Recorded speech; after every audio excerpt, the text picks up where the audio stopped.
তেওঁ ৰৈ নাথাকে, গৈ থাকে গাড়ী, ৰেল, বিমান অথবা লিফ্টত।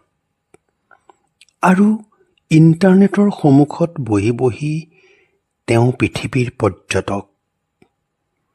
তেওঁ, তুমি আৰু মই, আমি ভীষণ ব্যস্ত।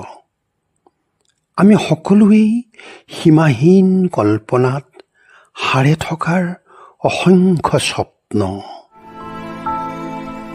কিন্তু প্ৰকৃতিৰ বিমূৰ্ত গল্প হেনো নিদ্ৰিত মানুহৰ সপোন। অংক আৰু কবিতা হেনো ঈশ্বৰৰ সন্তান। আৰু জীৱন, সেয়া যে উঠা নমা জীৱন্ত জ্যামিতিৰ ৰেখা। তেন্তে সত্য কি?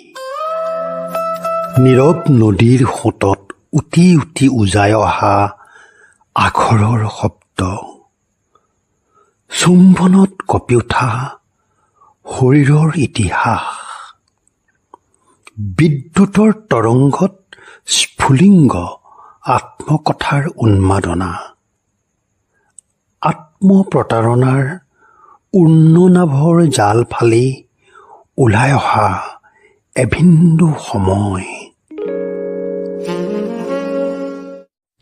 আমি সমৃদ্ধ হওঁ দুখত, আমি সজীৱ হওঁ প্ৰেমত।